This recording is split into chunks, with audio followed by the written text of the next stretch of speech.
So nutrient-dense cooking is my version of approachable foods that are higher quality, have a higher vitamin content, and are pretty much the basis of any diet in order to be healthy. And this is a twofold video. I'm showing how to make scrambled eggs, very high in vitamins and calorie dense as well, in addition to showing you guys what I ate during my jaw surgery. And I'm actually wearing my retainers right now that I have to wear for the rest of my life at night. So if you're wondering why I'm talking funny or notice my lips look a little swollen, that's why. So as I said, we're making eggs and we're increasing the nutrient density. So in order to do that, we're using higher quality eggs. We're using pastured fertile eggs. They have a higher vitamin content, considerably higher vitamin content, whereas in some cases conventionally raised foods don't have really any fat-soluble vitamins. These have a moderate to high amount depending on the quality. And we're also going to be using grass-fed butter, very high quality butter, and adding a lot of it. Pan on medium-high heat here. So here are the eggs. I actually added some salt to them. This is 6 eggs. I added some salt to them about an hour ago and scrambled them up. It makes the yolks darker, seasons them, makes some really like golden colored scrambled eggs for the finishing product. This is raw uncultured butter, and yes, we are using this amount of butter. This will add a very high vitamin A, vitamin K, as well as omega-3 fatty acid content to the eggs.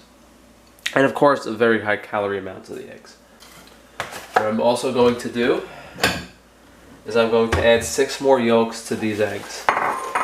So if I had duck eggs or like turkey eggs that are much richer, I would not do this, but chicken eggs are fairly mild.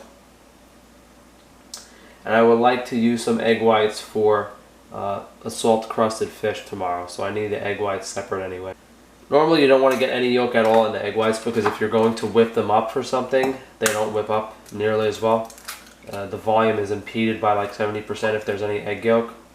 But yeah, slightly darker color than most store-bought egg yolks. They're pretty much orange. Whereas store-bought eggs tend to be like bright yellow. I just want to put a little bit of butter in the pan, which is way too hot.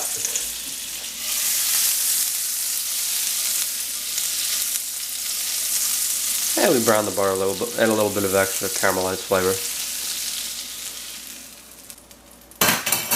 So I'm going to put, the pan actually cooled off a bit. I don't want to cook these too quick. Put my eggs in and my butter. This is, what is this guys, like maybe like 5 heaping tablespoons of butter. You know, it's a stick of butter at least, you know, about a stick of butter. When I had my jaw surgery, all I could eat were soft foods or liquids. So for the first, I think, week or so, I had these protein shakes. I think this was even 2 weeks. I bought some raw heavy cream and I got carnivore beef protein powder, and I had that for 2 weeks. That didn't work out so well. I got sick of raw cream. I got sick of protein powder, chocolate flavored protein powder. I never had it again in my life. I returned most of it actually. And then, what did I do for the next 2 weeks? I think what I did was I had clam chowder and I had lobster bisque for 2 weeks. So I would make a lobster bisque or a clam chowder with just a very high quality stock. And then I would just put a ton of cream and butter in it, literally like sticks of butter and heavy cream in it. And I did that for about like another 2 weeks, and then I got sick of eating that. And then I said, hey, thankfully my jaw was not wired shut. I had a little bit of gap in my teeth so I could put food in and swallow it down. And eggs happened to be a perfect texture where they were so soft that I didn't have to, I was able to eat them. I didn't have to worry about not having to chew them. So that's what I ended up doing for the remainder of my my liquid diet for 6 more weeks total. So this is pretty much what I did. I took like a stick of butter, put it in 6 eggs with some yolks, and this is what I ate every day. And sometimes I even grated like a 1/4 pound of cheese on this, and I did this meal once a day for a couple weeks, and then I started for some reason getting ravenously hungry eating these eggs with butter and cheese, and I was having literally like 18 to 24, I was literally eating like 3,000 to 4,000 calories in eggs, cheese, and butter. and I gained a lot of weight actually. You think you lose weight in jaw surgery, but I gained weight.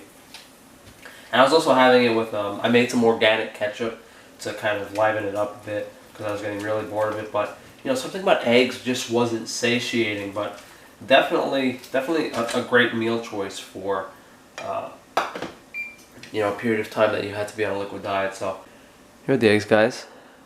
Very nice golden color. It's pretty soft. I didn't do like a super soft scramble. I'm not going to eat these because I am fairly allergic to eggs and dairy. But during that, when I had my jaw surgery, I took an antihistamine every day, and that kind of helped. Just a Benadryl. I'll probably portion that out for my sister's breakfast later. But what we accomplish in this meal is, just as I spoke about earlier, we have much more vitamin A, a nice vitamin K2 content, super high omega-3 fatty acid content with the eggs and the butter. And if you want to add an even more considerable vitamin K2 content, you could put some cheese in it, some high quality cheese. That'll also add some protein, and if you want more protein, you could even add maybe some smoked salmon or something to these eggs. But super approachable, and guys, come on, it's eggs with a stick of butter in it. It's gonna be delicious. So I mean, this is something that I would personally eat every day if I could tolerate eggs and dairy in that amount, but I can't. So thank you guys for watching. I'm gonna do, let me know what recipes and foods you guys like and what you guys like to eat. I definitely have to do a couple steak videos. I'm gonna do some fish maybe, and I hope maybe some more approachable recipes and cooking techniques, at least in comparison to like raw carnivore and generally what people on zero carb eat.